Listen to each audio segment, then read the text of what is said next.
Hello, beautiful, beautiful, beautiful soul. Welcome to tea leaf readings. My name is Lenore, and today I'm going to be reading your tea leaves.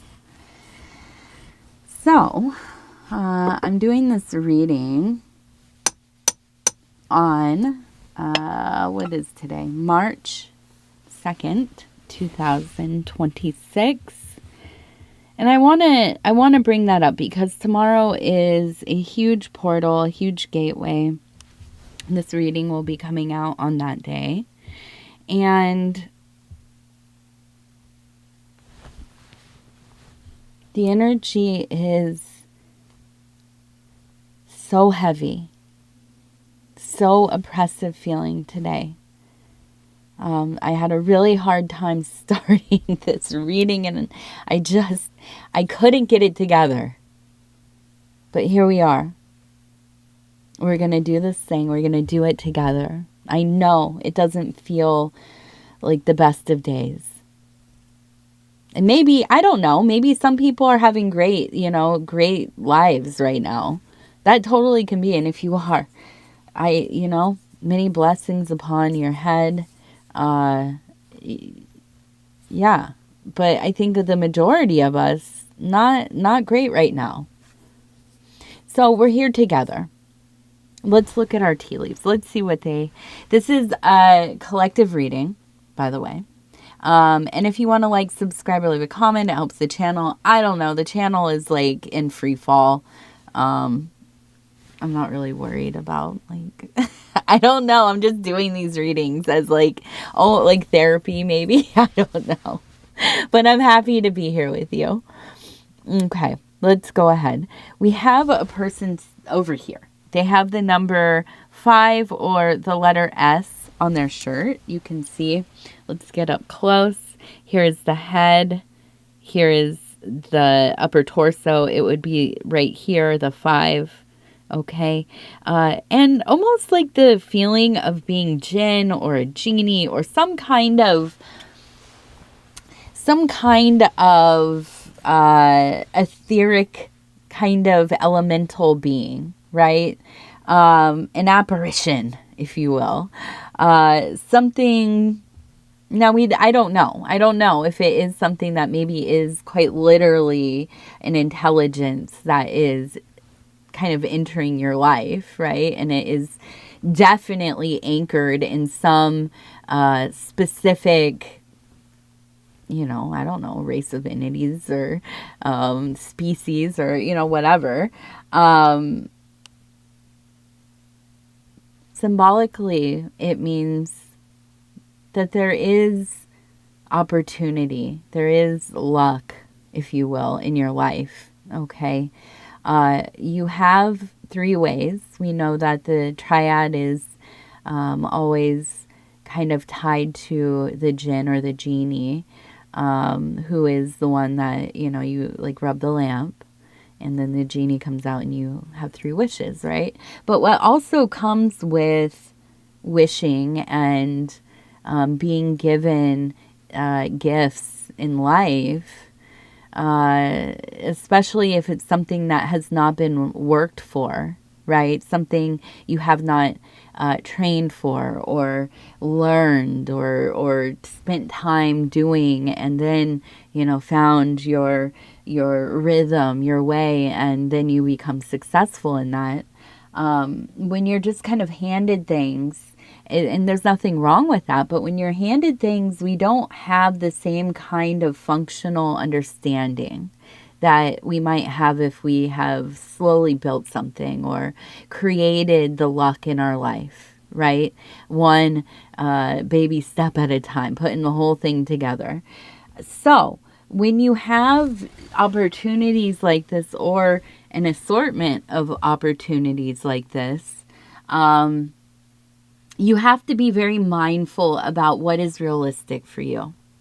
It's like that old thing, you get a little money and you go out and you buy the nicest car, right off the lot, whatever. You go out, buy the nicest house, and then you start to realize this money seemed big, on the front side of things, but, once you have a lot of debt or things that you are going to have to be paying on, that money doesn't seem as long anymore, does it? Right? So when we have these blessings, it's the same kind of like, or like the monkey's paw. It's like this, the one that I always remembered is somebody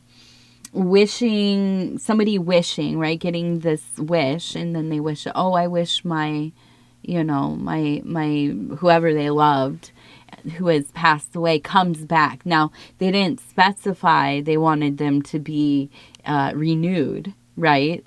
So they come back like a zombie, basically. And so there's like this catch-22 in there. There's this little trick, this little trickster energy, okay? So you have to be mindful of that. You have to be careful with that.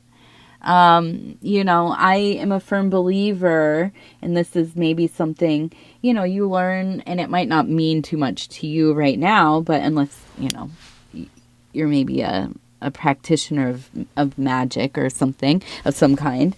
But there's this feeling of when you are doing certain kinds of magic, and I say magic in a very broad sense when I'm talking about this, but also my experience in low magic and some ceremonial high magic stuff. I kind of use that paradigm. But there is this feeling of always affecting something near what you actually intend. Okay. So I want, I don't know, what is that? I want to find $20 today. Right? So instead of just deploying something that's like, oh, bring me the $20 straight away, because, that has its own potential risks of like the unknowns, right? You set up a domino effect, right? So I might think about, well, if I want to find $20, I'm going to go somewhere where I know people congregate, and I also know, there are probably a few businesses that, don't take cards. Now, I live in the upper Midwest, so we do have cash only businesses still, which is wild, right? So these are the kinds of things, right? You would want to read into like, where would I likely find something like this? Because you're not necessarily going to go do that kind of magic out in a field somewhere. Now you could, and you might be very, you might be somebody who is very gifted, and you can just manifest the $20 or whatever, a 20 whatever, out in the middle of a field, right? So when we have these opportunities, we have to think about when we are accepting terms or we are putting out our intentions, that we don't always reveal exactly where we're trying to get. We want to affect the things that kind of get us there along the way, if that makes sense. That might just sound like rambling, but, if you know, you know. So anyways, there will be an opportunity here for you. Absolutely. Here's the other part, and this is also kind of the energy of the world really affecting all of us. But also, man, this is coming out the day of the 333 portal thing. We also have the blood moon. We have the eclipse. We have the wormwood moon. Or is it the worm? Did I just conflate that? Maybe I did. I don't know. Worm moon. Which, babe. Worm. Worms, gang. To all my worm people out there. Yeah. Definitely. I know, that's silly. I feel like, dude, can I just be real with you for a second? Everything feels so scary right now, so unknown, that, like, I just can't stop with the joking about everything. Like, it's definitely like, obviously a coping mechanism, but like just more than usual. But then on top of that, I have this just like really thick Saturnine, like, melancholy, like that movie. I almost feel like that movie. Do you remember Melancholia, where she's out in that garden or whatever, watching a meteor come towards the earth, it's gonna hit it. And sorry for the spoilers or whatever. It's an old movie. It feels something like that. I feel like we are in the shadow of something that is terrifying, but will also release a lot of the bondage of life, right? The systems and I don't know, the slop. That's what it feels like. Things have gotten so overcomplicated on purpose and misdirected and this and that. There's so much and so much information. It's like your brain is just on, mulch mode. Everything is just, synthesized in the worst possible way right now. And I don't know, maybe I'm just projecting all of this onto the world, and that is most likely what it is, but also things are just real hard for a lot of people, and it's scary. So I'm sorry. I don't know. I'm trying to stick with it. I know that I'm the most goofy, hopeful person you'll ever meet, in like my very cynical kind of, I grew up in the 90s on MTV kind of way, you know what I mean? We also have the number 8 prominently. We have around it, it looks like stalks of something growing. So we have the harvest energy up here. We have this one, and this one. We have the 8. We also have Saturn up there. Down here, it looks like we have maybe a wolf. Okay. And also facing that genie, that opportunity.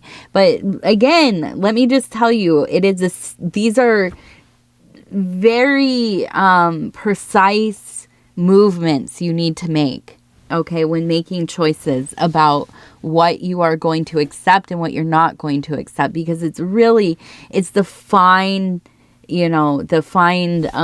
text at the bottom. You have to read all the fine details, okay? And think about the variables and their outcomes and, combining things and all of that. I know it sounds like a lot, but these are our lives right now. You know what I mean? It's just so much constantly. I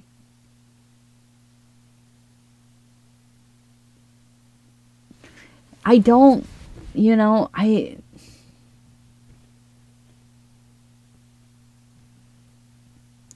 I feel like there is a real sense of that thing at night.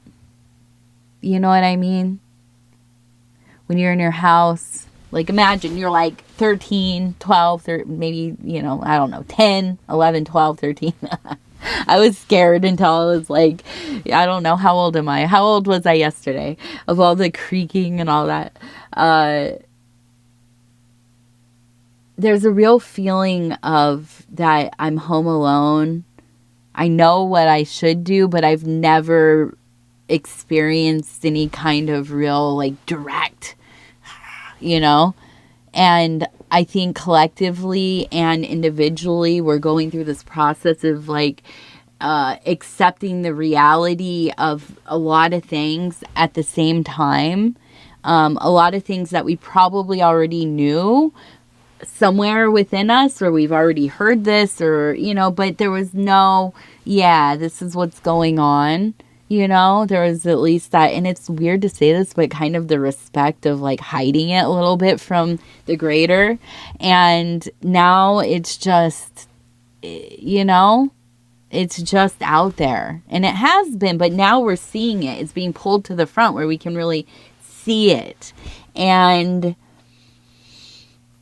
I feel like there is this energy of kind of like waiting for somebody to tell us what we're supposed to do. And that's the real, like, for me, and I think for a lot of us, this is where the real work is. Why do we default to that feeling? Well, it's conditioning, right? From even before we were even a twinkle in somebody's eye. So now we're getting to a place where, you know, like any other time, nobody really knows what the heck's going on. They're doing things, hoping that it goes in whatever direction, I imagine.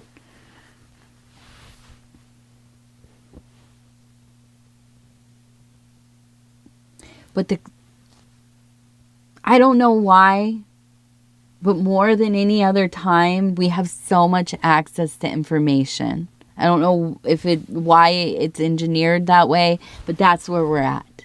This gives us a real opportunity to maybe not change the trajectory of this timeline. I don't know.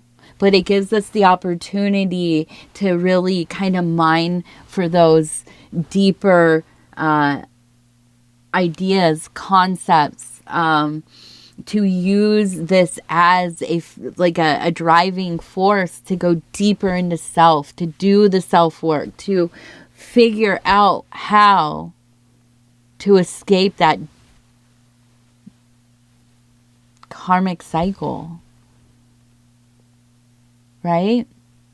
We have so many machines, and I mean spiritual machines, I should say that. Spiritual machines at our fingertips, in our books, in the people that we speak to. And I don't mean holy people. I don't mean religious, people who have devoted their lives to a religious lifestyle or spiritual lifestyle. Every person you speak to is a quantum machine, processing data, refining data, reorganizing data, creating realities. We have everything we need. And if we don't have access to it within self, we look for it in others, and we look for it in, the content, the information that is out there for us. Do we spend our time doing that? Not always. It's there, and that's part of it. That's kind of why I wonder if it is engineered in that way, to just fully give access, and it becomes so people become so disinterested because it's there that they don't seek the mysteries, right? It's all hidden in plain sight. And not only, the text is crazy because you have to get through so much of it anyways to look for little fragments of what is actually beneficial to your work. It's a long process, or it can be. And maybe that's why it's all available. I don't know. I'm a conspiracy theorist, you guys. So we do have above, though, we have those stocks. They're growing, right? Now, maybe this is money. Maybe you have invested in, the Grand Casino or whatever. But it could be that this is, in that duality of things being in perceivable chaos and a lot of disillusion, but also the growth of things that we just don't understand yet, or maybe never will. In the duality of all of this, there is abundance. Your fields are fertile. They're ready to be planted. And I'm a firm believer that we absolutely will manifest and perceive the world as the thinking that we spend our time with, right? Obviously, how we think about things It affects how we view the world, how we experience the world. Well, the way that we think about things, or the things that we think about, are very, very influenced by what we spend our time with. The TV, the podcasts, the imagery. Are we inside? Are we outside? Is it, artificial light? Is it, organic light? Oh my God, organic light. Yes. I don't know why that sounds so funny to me. But all of it affects us. So, and we're in this kind of, pyramid shape here. We have the 8 in the middle. To me, it really is so much about being intentional. Just being intentional about what you're doing, about where you're spending time. What rabbit holes are you going down, right? Because you're internalizing it. We internalize everything. That's the other thing that really makes me laugh about stuff is like, oh, we need to figure out how to be around people and not internalize their emotions or their energies or their behavior, we need to be, in certain situations where we have to, restrict how we behave or react, and ignore how we feel, or not internalize, the things going on around us. And that is proper, and that's how it should. What? Dude, no wonder everybody has crippling anxiety. I mean, we're not supposed to force ourselves to be in uncomfortable situations all the time. Is life going to be uncomfortable? Yes, of course it is. But it doesn't have to be, dare I say, traumatic to have to do the same things and be around people you don't feel safe around, or you don't feel energetically compatible with. The idea of having to do that for not only multiple days, but weeks and months and years and decades. I mean, what are we doing? What are we doing?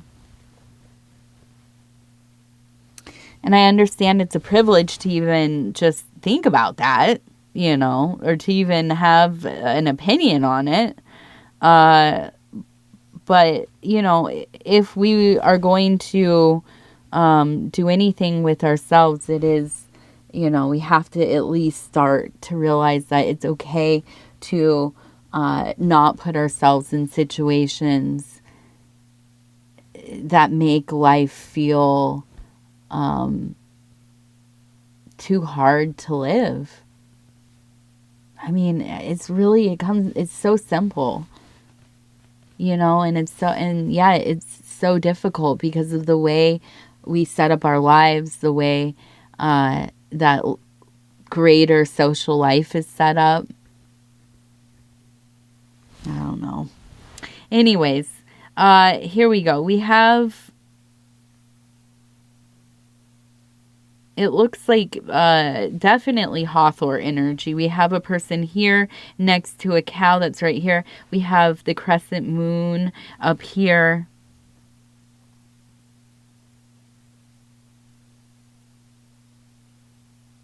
But we also have the balance of the solar as well.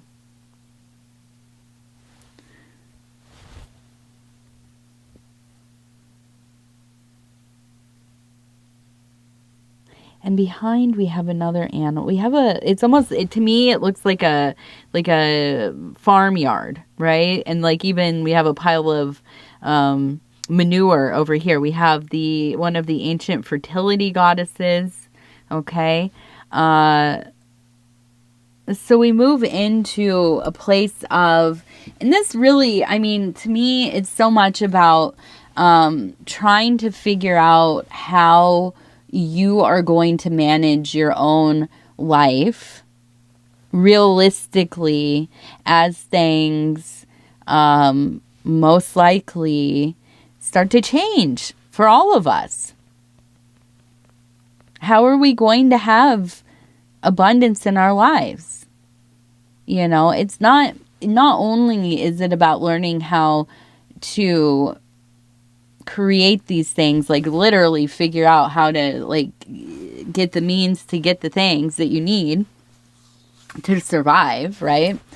But it's about learning how to manifest them, create them, right? So not just being able to get them, but how do I create a life where I'm not just figuring out how I can, hand over some money, something abstract to get something that directly benefits my system, like food, right?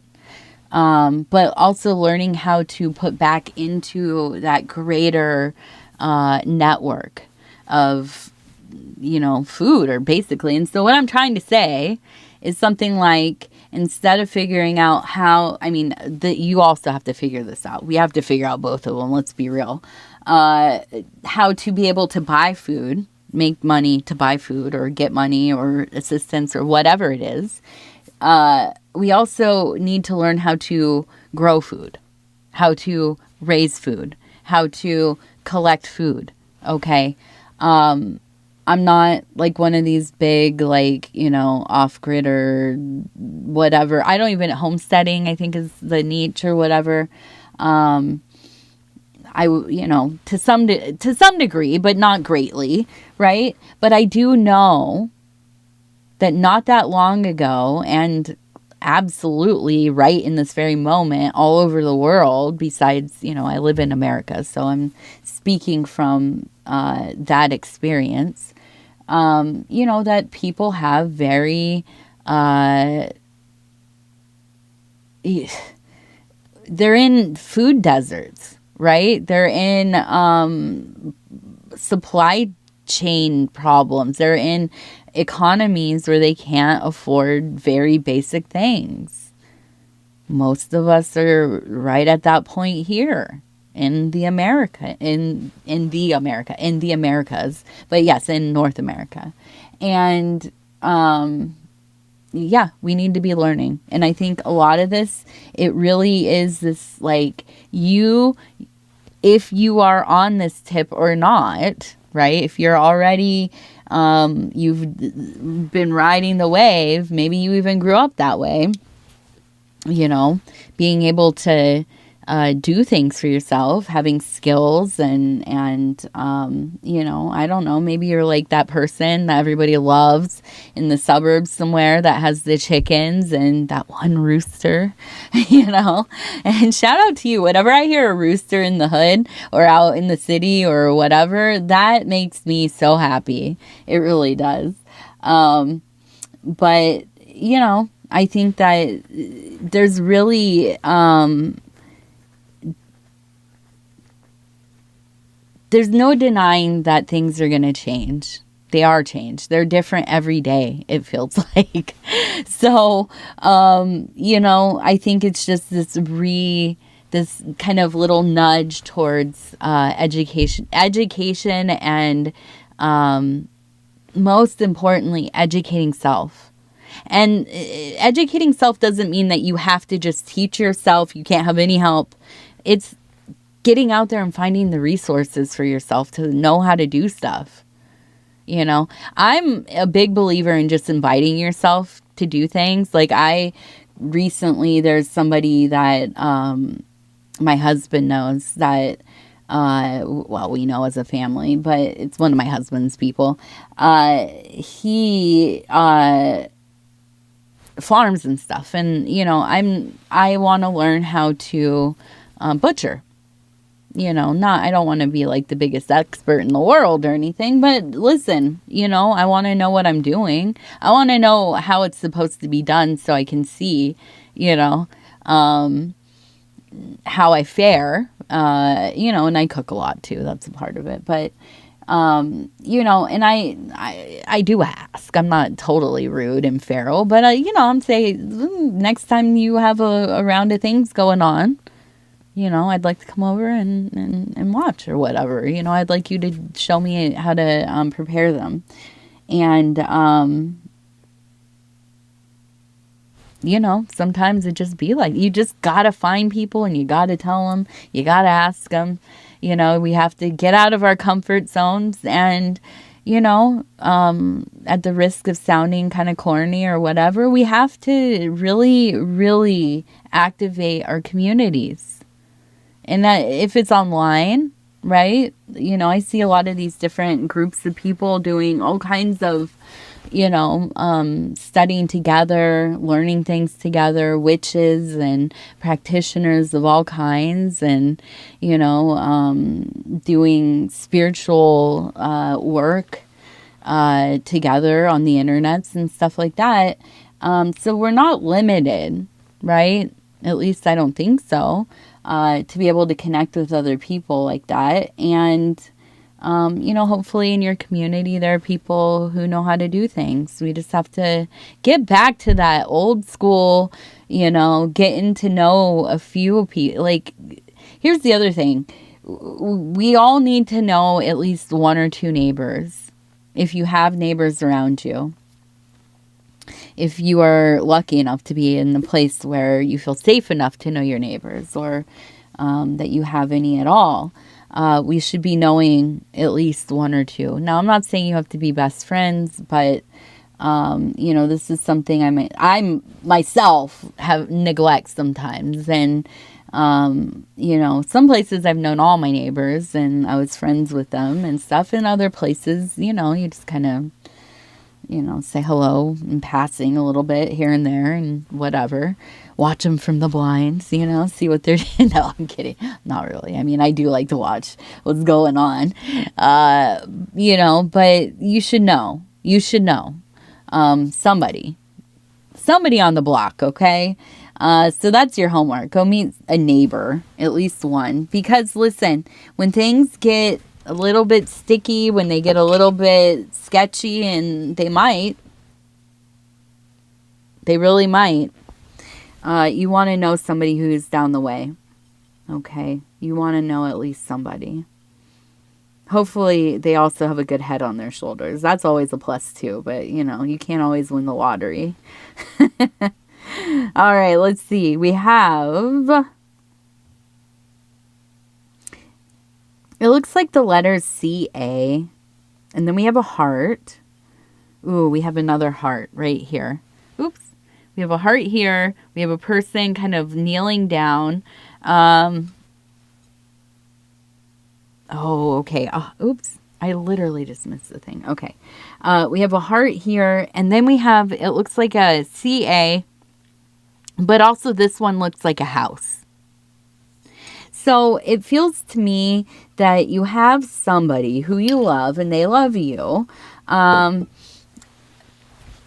don't know if they're trying to get back in the house, if you put them out and they're trying to get back in, if they're trying to stop you from wanting them to get out of the house. But it does feel like, at least in this next period of time, expect them to be really laying it on thick. Really trying to get you to, you know, come to their side. Understand, you know. Let me back in. And we also have the number 7 associated with that. So it might be something, you know, that ends up being pretty beneficial and lucky for you. Okay. All right. This moon energy, though, my goodness. I thought the new moon was, like, just got me. This one just is, I don't know. It's in Virgo, though, so that's probably a big reason why I am a Virgo. And I'm very affected by the Mercury retrograde and then Virgo, moon, the full moon and eclipse in Virgo, and it just, I don't know. All right, 75. Number 75. Also, I might be PMSing. I don't know about that. Maybe. I don't know. 64. God willing, right? Oh. Number 10. All right. Thank you for coming to the collective reading. I don't know. I figure I should be doing something with this channel. I like doing these readings, and I like being here with you guys. I feel like the state of the world, the amount of stuff going on in my life, like, not all of it good. Most of it, but not all of it. Some of it's really been very hard. And just, I don't even know. I don't know if it's like, I don't know if people just don't really vibe with the readings, or if the algorithm doesn't, or both, or I don't know. I just want to do weird art stuff and be surreal and like a gremlin, a glitchy gremlin like I am. You know, and I don't know that that computes with everybody. But I feel lucky to be able to do these readings, and the clients I have, I really appreciate them. It feels less like having clients and more like magical partners, and you know, I don't know. So I feel lucky. I'm thinking out loud, you know. I don't know. I'm so, like, the other part of it is I'm so tired of polished stuff. You know, like, you can only polish a turd so much in so many ways. You feel me? Like, I don't know. So anyways, I just want to do whatever I'm doing, and I love you, and I hope it's not too annoying. But if it is, and you're still sitting here listening, baby, that's on you. All right, love you. Bye.